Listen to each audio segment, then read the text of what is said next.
hindi mo siya hingiin, hindi mo siya, kahit walang kapalit, no? Kahit hindi ka magmakaawa, meron kang masusumpungang kaibigan, which is si Jesus Christ. Sabi po dito sa next slide natin, ito, sabi, God does not want, God does not want us to know about Him. He wants us to know Him. Again, uulitin ko po. Alam niyo, nung nabasa ko to, nung dine-devotion ko to, galing. Alam mo yung something na parang meron nag-ano sa akin, meron nag-remind sa akin na hindi lang pala gusto ng Panginoon na malaman mo yung tungkol sa Kanya, kundi makilala mo talaga siya. Malaman mo kung ano talagang, kung gaano kabuti ang Diyos. Malaman mo kung sino talaga siya. Alright? Yun daw yung gusto ng ating Panginoon bilang kaibigan natin.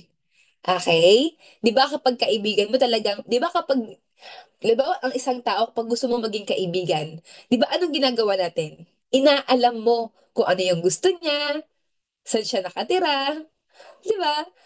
Um, ano yung pamilya na meron siya, 'di ba? Ano pa ba? Ano yung mga ayaw? At ano ba yung mga gusto niya? Ano yung mga favorite niya? Di ba? Ganun kapag kakaibigan eh. Kumbaga, hindi mo lang siya alam na halimbawa, si Mater Jasmine. Di ba? Si Mater Jasmine. Alam ko na asawa siya ng Mater Oliver. Alam ko din na from Team Bless siya. At core siya ng Team Bless. Pero more than that, alam ko ba yung tungkol kay Mentor Jazz? So si Lord, alam ko ba yung gusto ni Mentor Jazz na ganitong pagkain? Alam ko ba kapag natulog si Mentor Jazz, ganito siya? So, pag sinabi ditong He want us to know Him, gusto ni Lord na mas makilala mo siya in a deeper way. Kasi ganun ang totoong kaibigan. Alright? Notice this morning, God wants us to remind na meron kang totoong kaibigan na masusumpungan kay Jesus. Amen? Sabi pa dito, He wants us to know Him and to experience His friendship. Oh, di ba, mentors, may mga best friend ka. May mga kaibigan ka na nakakasama ngayon. Di ba? So, yung iba dito, sabi nila na experience nila yung meron nagkikare sa kanila, may pumuprotect sa kanila. Okay, di ba masaya mga mens? Masaya na maramdaman mo na may mga taong tapat din sa'yo. Pero alam mo ba, mas masaya at mas masarap ma-experience yung friendship kay Lord. Kasi kung totoong kaibigan lang, wala nang mas totoo pa kay Jesus. Amen? Ito ang question. Okay, ito ang question ngayong umaga. But, si Jesus Christ kasi, ang tingin niya sa atin, kaibigan. Kumbaga, tayo ang best friend ni Lord. Pero, ang tanong, do you view Him this way? O, sino makakasagot niyan? Ikaw na lang. Ganun mo ba siya tinitingnan din? Kung paano kanya tinitingnan? Second question, what does it mean for Him to be our truest friend? Ano daw ibig sabihin ano daw ibig sabihin nito kay Lord kapag sinabi niyang kaibigan ka niya? And how do we experience His friendship? So ngayong umaga, ayan po yung pag-uusapan natin, pag-uusapan natin lahat dito po sa ating morning devotion. I-enjoy natin yung friendship natin sa Panginoon. At alam ko na ngayong umaga nakikinig ang Diyos. Alright? So, sabi dito, number one, He gladly call us friend. Gusto ng Panginoon na tinatawag niya tayong kaibigan. Okay? Sa John 15:15, sabi dito, I no longer call you servants. Ito yung time na, mentors, ito yung time na bago ipako sa krus si Jesus Christ. Nung gabing yun na kumain sila kasama ng mga disciples. Ito yung sinabi niya sa kanyang mga disciples. Sabi dito, Jesus gathered his disciples one last time on the night before his death to prepare them for a next day and beyond. In the midst of this sacred evening, he said, ito po yung John 15:15, I no longer call you servants, because a servant does not know his master business. Instead, I have called you friends. Alam mo, mentors, nabasa ko na to before tong verse to, pero nung nabasa ko siya ulit kagabi, parang kinikilig ako. Alam mo yung parang, ay, grabe si Lord. Ganito yung tingin niya sa akin. Ganito yung tingin niya sa atin. No? Sabi dito, for everything that I learned from my Father, I have made known to you. Ano sabi ni Lord? Hindi ko lang kayo servant. Okay? Kayo ay mga kaibigan ko. Amen? Sino dito mentors gusto maging kaibigan ng Diyos? Alam ko lahat tayo. Gusto natin maging best friend si Lord. Sabi dito, you were made. You were made for friendship with God. Meron daw po dalawang evidence na talagang gusto ng Panginoon na maging kaibigan tayo. Okay, dalawang evidence. Number one, He opened His heart with transparency. Di ba? Ah, isipin niyo mabuti, mentors. Di ba kapag servant ka lang, o lang, di ba kapag servant ka lang, tapos kapag servant ka, ibig sabihin, meron kang pinaglilingkuran, meron kang amo, okay, meron kang boss. At kapag servant ka lang, hindi mo alam kung ano yung plano ng amo mo. So, ang gagawin ng amo mo, uutusan ka lang. Tama ba? Di ba ganun yun? Ganun yung servant eh. Ganun siya. Ganun yung style ng servant at saka ng pinaglilingkuran ng servant. Okay? Pero si Lord, ang gusto niya, hindi lang tayo maging servant niya, kundi maging kaibigan niya. Na kung saan, i-reveal niya rin yung mga secrets niya, i-reveal niya rin yung mga gusto niyang gawin sa buhay. Ganun, parang ganun sa kaibigan. Kumbaga parang sa mga friend natin, i-reveal nila yung paborito nila, yung mga gagawin nila, yung mga pangarap nila. Di ba ganun kapag kakaibigan? So si Lord, ganun din daw. Sabi dito, oh, while while a master doesn't tell his servant what he's doing, Jesus revealed his Father's will to us. And he would send his Spirit to ensure that all the future disciples would hear these words. At mababasa po yan sa John 14:26 and John 16:12 to 15. Yun po yung unang evidence na gustong-gusto ng Panginoon na maging kaibigan tayong lahat. Na hindi lang tayo servant. Hindi lang tayo talagang, hindi lang tayo,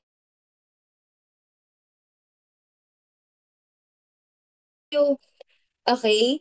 Gusto niya rin maramdaman natin na tayo ay mga totoong kaibigan niya or siya mismo ay totoong kaibigan natin.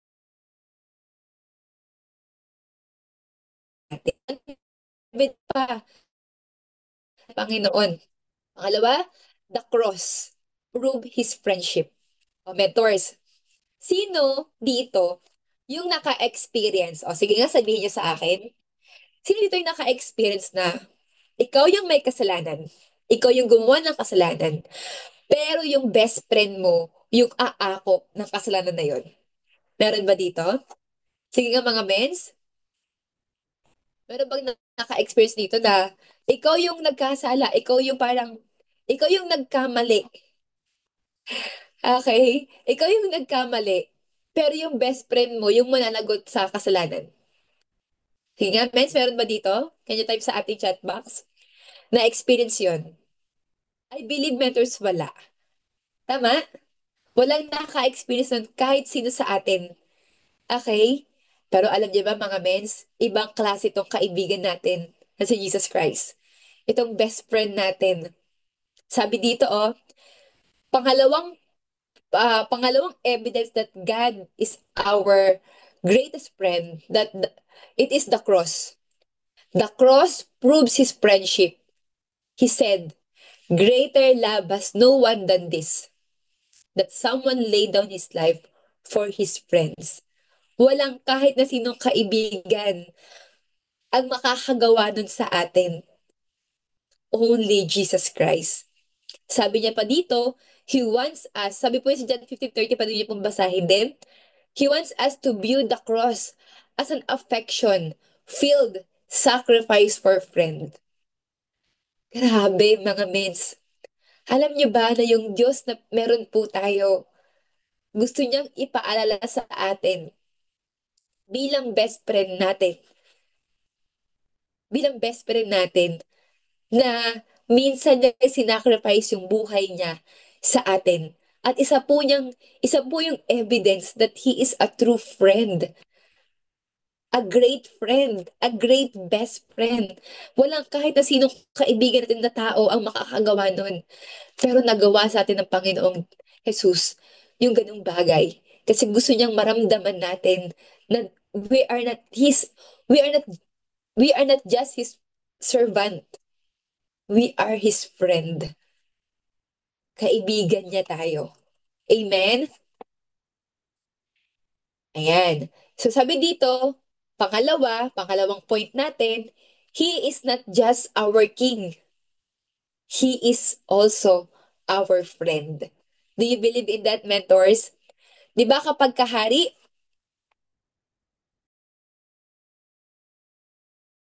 di ba kapag kahari talagang respetado, talagang, yung iba nga kapag ka sinabi ng hari, ay, kinahatakutan yan kasi makapangyarihan yan. Di ba?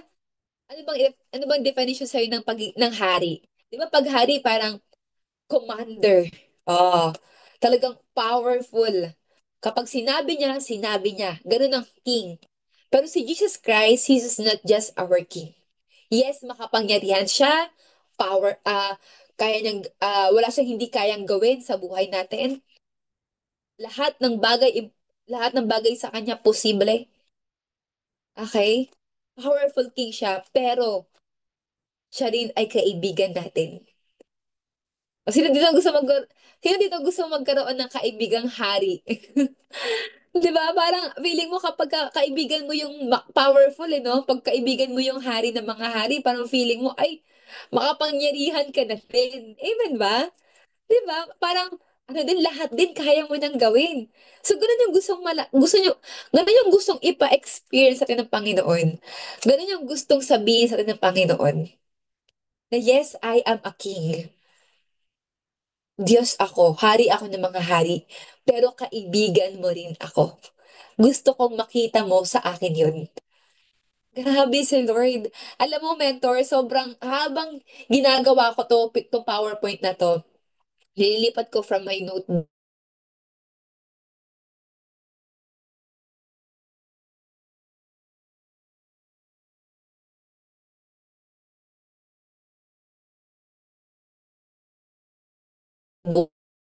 kilig ko sa mas gusto ako maging kaibigan at naging totoong kaibigan siya sa akin.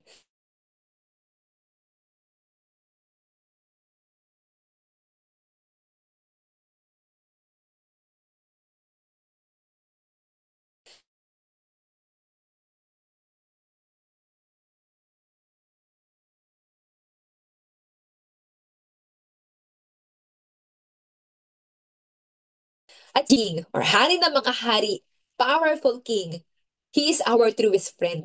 Hindi mababawasan ang kapangyarihan niya kapag naging kaibigan niya tayo. Hindi bababa bilang hari ng mga hari sa buhay natin kapag naging kaibigan niya tayo. Truest friend, truest friend mo pa rin siya. Kahit ganun siya, kahit na hari siya ng mga hari at Diyos siya ng mga Diyos. Okay? It magnifies it because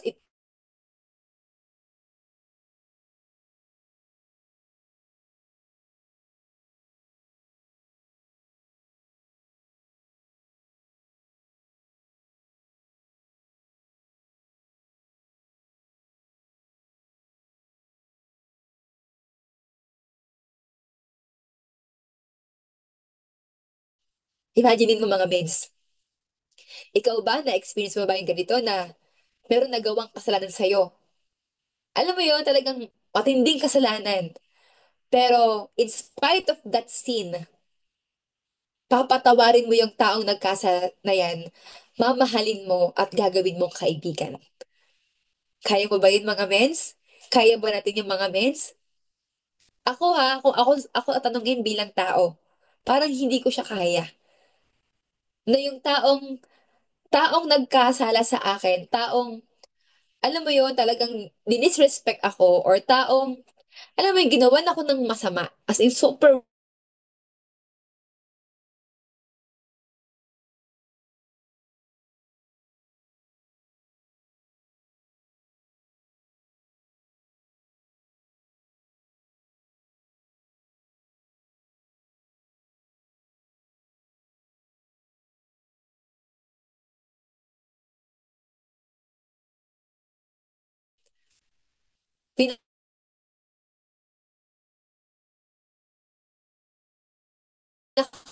pinakamakasalanan.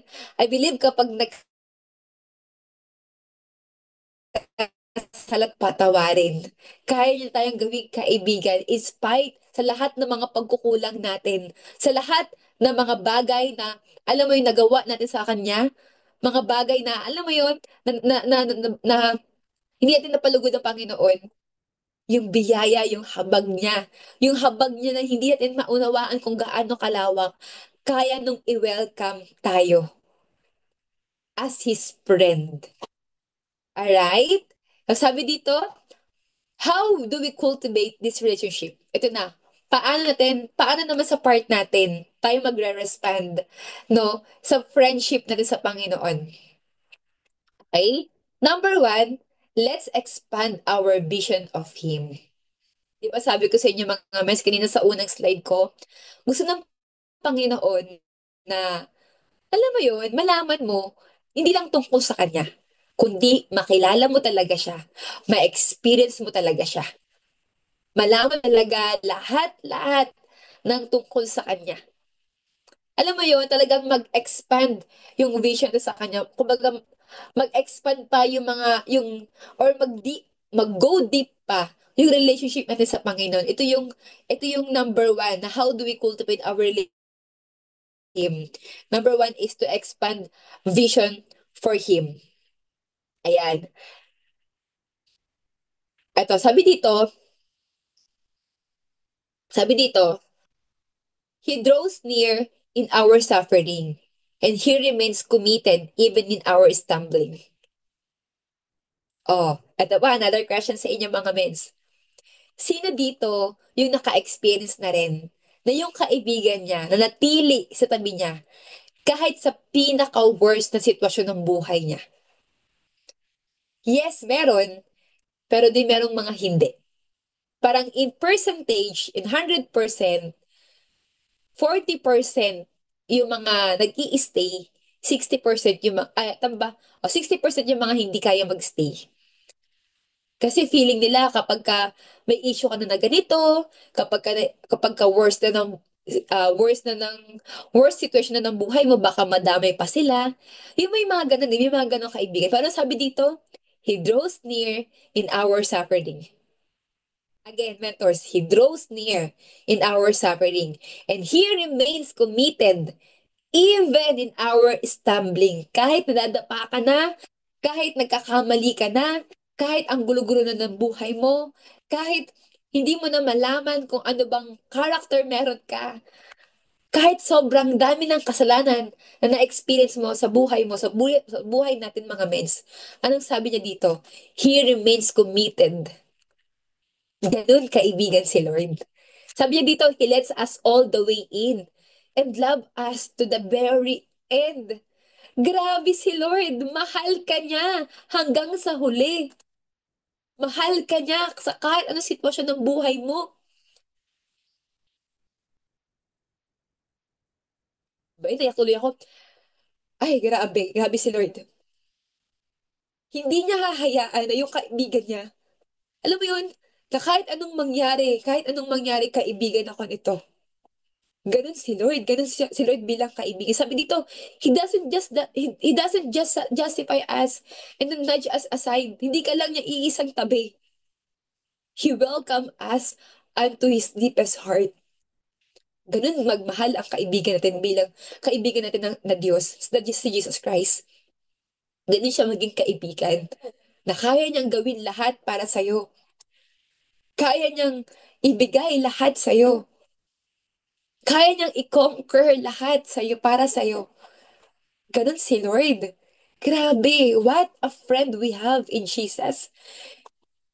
Sabi pa dito, He knows us better than we know ourselves. Imaginein mo, di ba yung kaibigan mo ganito? Naalala ko lang to ha.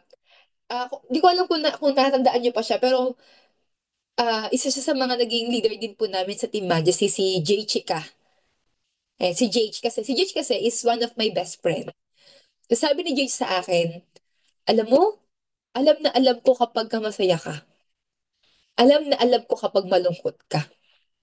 Alam na alam ko kapag may pinagdadaanan ka. Di ba ganun ang kaibigan, ganun ang best friend? Si Lord more pa dun. Sabi dito, oh, He knows us better than we know ourselves. Alam niya kapag hindi mo na kaya. Alam niya kapag napapagod ka na. Alam niya ang gagawin kapag wala ka ng masandalan. Kapag hindi mo na alam kung anong gagawin sa buhay. He knows us better than we know ourselves. And He loves you. He loves us more deeply than anyone else ever could. Hindi kayang pantayan ng kahit sinong tao sa buhay natin ang pagmamahal ng Diyos ng Diyos sa atin. Walang nakapantay doon. Even yung asawa natin, di ba? Yung may mga asawa na po dito, yung mga asawa natin na kaibigan din natin. Yes, we experience their love. Pero walang makapapantay sa pag-ibig ng Diyos. Walang makapapantay sa pag-ibig ng ating kaibigan, ng ating best friend na si Lord. Amen, mga mens? Amen. Type amen po sa mga naka-experience nito. Na talagang yung pagmamahal ng Panginoon ay nag-uumapaw po sa mga buhay nila. Alright? Pangalawa po, ayan. Pangalawa, alam ko second to the last na to. Cultivate friendship through communion. Ito na. Di ba? Kapag ka may kaibigan ka, kapag may best friend ka, ano sabi? Di ba dapat may conversation? Sabi dito, relationship thrives with conversation. Lahat ng relationship, kaibigan man yan, sa asawa man yan, sa pamilya man yan, okay? Very important po ang conversation. Okay? Sabi dito, we can cultivate our relationship with God as we read, receive, and remember God's word. Anong ibig sabihin? Kapag nagbabasa po tayo ng Bible, okay? Kapag nire-receive natin lahat ng mga blessing ng kanyang mga salita, at kapag naaalala natin, kapag nare-remind tayo ng kanyang mga salita every day sa buhay natin. At alam niyo kung anong gusto ng Panginoon bilang kaibigan niya tayo? Bilang kaibigan natin siya? Talk to Him every day. Huwag mo siyang babaliwalain. Huwag mo siyang, alam niyo ba na si Lord ay seloso din? Nagsiselos din po ang ating Panginoon. So kapag sa isang araw hindi mo siya nakausap, magsiselos yan. O bakit naman ito nakausap mo? Bakit naman si ganyan kinausap mo pero ako hindi mo kinausap? Bilang kaibigan, bilang best friend, gusto ng Panginoon na kinakausap mo siya everyday, na may conversation kayo everyday. Agree mga mens? Okay? Gusto ng Panginoon na, alam mo yun, meron kayong, ano ba yun, parang meron din kayong ah biruan. Alam mo yung gano'n, yung parang normal na magkaibigan. Okay? Yung lahat ng mga, gusto ng Panginoon, lahat ng mga secrets mo, sasabihin mo sa Kanya. Lahat ng mga gusto mo, sasabihin mo sa Kanya. Ang sarap kaya magsabi ng gano'n kay Lord, na Lord, gusto ko ng ganito, Lord eh. Lord, nahihirapan ako sa ganito eh. And that way, alam mo ba, na natutuwa ang Panginoon at patuloy siyang nagdo-draw near sa atin. Patuloy niyang pinaparanas yung kabutihan niya sa buhay natin. At magpapaalala na meron kang tunay na kaibigan na marunong makinig, na makikinig sa'yo. Every word sasabihin mo, papakinggan ng Panginoon. Alright? Kaya nga minsan, di ba, kapag ka mag-isa tayo, tapos, when we talk to God, alam mo yung pakaramdam na parang after mong kausapin yung Panginoon, after mong kausapin yung kaibigan mo, yung best friend mo, si Lord, gumagaan lahat. Na-experience yun, mga mens? Yung after mo magsabi ng mga hinanakit mo kay Lord, mga struggles mo kay Lord, alam mo yun, parang umu-okay lahat eh. Gumiginhawa lahat. Iba yung pakiramdam mo na-experience mo na, thank you, Lord. Alam mo yun? Na-experience mo na, ay, oo nga pala. May kaibigan pala ako. May kaibigan ako na nakikinig sa akin at tutulungan ako all the way in this lifetime. Alright? O, pangatlo na po. Let's prove our friendship through obedience. Di ba? Pag ikaw na-experience mo kung gaano katapat ang kaibigan mo sa buhay mo. Kasunod na doon yung obedience. Kahit saan siya magpunta, you follow. Kahit anong gawin niya, you follow. Pag sinabi niya, you follow. Bakit? Kasi yung kaibigan mo na yan, never kanyang binitray. Never kanyang, never kanyang iniwan. So same goes with our friend, with God. Same goes with Jesus Christ. Sabi dito, let's prove our friendship through obedience. Sabi po dito, Jesus chose us as a friend. He died for us as a friend. Again, not just a servant, but a friend. Not just a child, but a friend. He caused us to trust Him as our friend. He will remain our friend for the endless ages to come. Kahit iwanan ka na ng mga taong nakapaligid sa'yo, kahit mawala na sila ng tiwala sa'yo, kahit mawala na sila ng appetite na maging kaibigan ka, kahit na mag-iba na yung tingin nila sa'yo, kahit hindi na kaibigan ang tingin sa'yo, nila sa'yo, ano sabi dito? He will remain our friend for the endless ages to come. Merong mananatili at mananatiling kaibigan natin sa habang panahon. Sa habang panahon. And lastly, dito ko po iiwanan mga men, dito po ako mag-end. What a friend we have. Moment by moment. Si Lord, yung pagiging kaibigan niya sa atin, hindi lang isang araw, hindi lang 2 araw. Sabi po dito, moment by moment. Ano pa?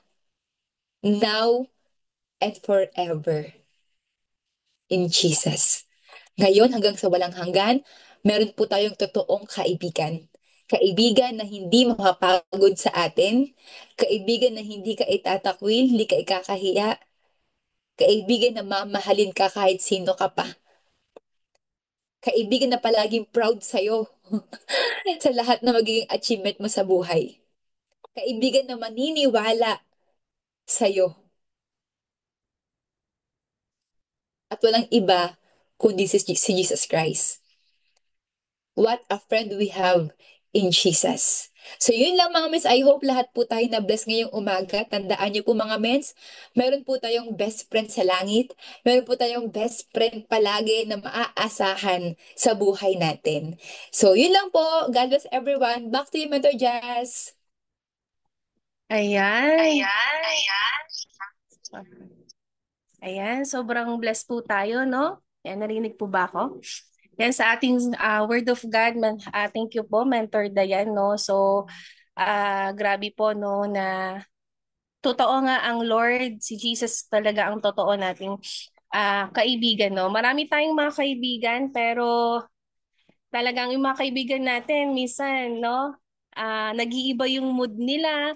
Minsan kapag nakagawa ka ng mga hindi ng mali, no, na napag minsan hindi tayo kinikibo or minsan hindi naiiwanan pa tayo, no. Pero si Lord, kahit ilang sabi nga doon sa word ng Lord, no, ngayong araw na to, kahit ilang beses, no, na tayo po ay nagkamali, still, no, tayo po ay pinapatawad ng Lord. And yun po yung totoong ano, no, kaibigan, no, si Lord. At syempre po, no, hindi po tayo ay makakapag ano, ayan, bago po tayo mag-share, pwede po ba tayo muna ay mag-picture po muna? Ayan. Pwede po ba tayo mag-open cam, mga mentors?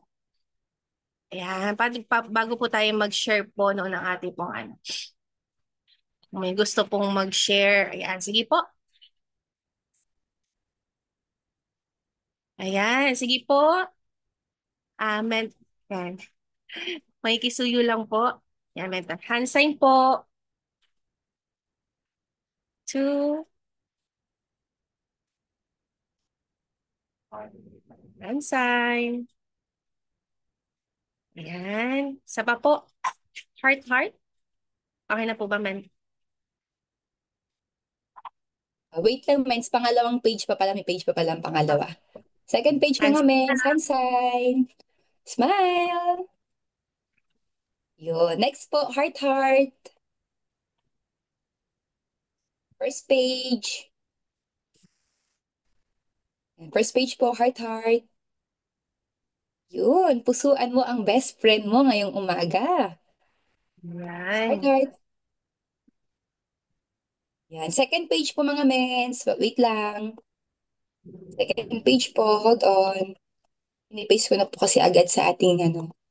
Okay, second page, heart, heart. Yun. Thank you so much mga mens. Ayan. Thank you so much, Thank you, mentor. Mentor. Thank you, Ayan. Mentor Dayan. Ayan. So, Thank you and so pwede much po bang, po. pwede po bang isang mag-share po sa atin? Isa na lang po kasi 8 o'clock na. Ayan. Meron po bang mag-share po sa atin? Ayan. Wala na po. Ako na lang, May. Ayan. Sino po? Sige po. Go ahead, men. Sige po. Hello po, amazing morning po. Ayan. Thank you po, Mentor Dayan, sa reminder po. Ang ganda po na ang topic ngayon. Sa akin po, masishare ko lang po, talagang, totoo nga po, no, yung sa John 15:5, din sa verse po ni Mentor Dayan na na tunay nga po na kapag kay Lord natin sinabi yung lahat, yung rants na yun. Kasi kapag sa mga kaibigan kasi natin, meron pa rin parang kulang. Diba? Parang kulang at kulang pa rin yung nare-receive natin na companion, yung ganyan. Yung parang hindi natin masyadong napupulfill yung nararamdaman natin. Pero pagka kay Lord talaga, mas masarap yung tulog, parang lahat nasasagot na sa isip mo. Kumbaga, stress reliever nga rin talaga si Lord kasi mas malalo na tayo talagang nako-comfort, lalo na kapag sa kanya natin sinabi lahat. Yun. Saka yung kahit sa pinakataong malapit sa'yo, sa asawa mo, ganyan-ganyan, meron at merong kulang pa din. Kaya ang galing talaga kapag kay Lord tayo, sa best friend natin tayo nag-share at lumapit. Yun lamang po. Thank you, Mentor Dayan. Thank you, Mentor Ja.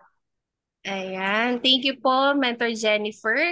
At mga mentors, alam ko po na tayo po ay madami po tayong mga learnings yan. Takeaways po ngayon pong umagang ito. Ayan, so sige po. Minsan pa, sige, lahat po tayo. Kung wala na po, no? Yan, 8 o'clock na po kasi let's pray po. Closing prayer po tayo, no? Lord, maraming pong salamat sa umagang ito. Salamat po, Panginoon.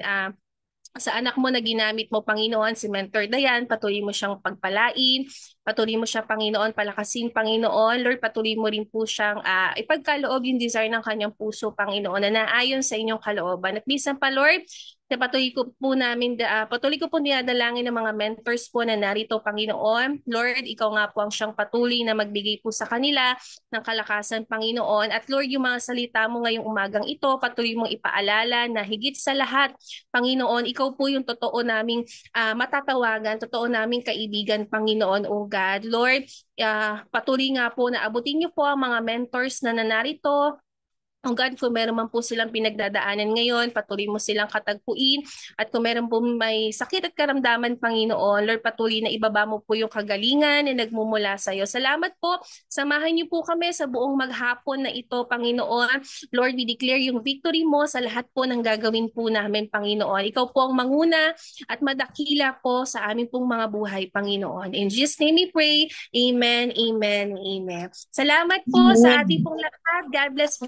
Thank you. Thank you, mentors. God bless everyone. Thank you, Mentor Thank Dayan. you, Mentor Dayan and Mentor Jasmine. God bless everyone. Thank you God po bless. tayong lahat. Thank you, Mentor Thank you, Dayan, Mentor Mentor Jasmine. Jazz. Thank you, Mentor Dayan. God bless us all.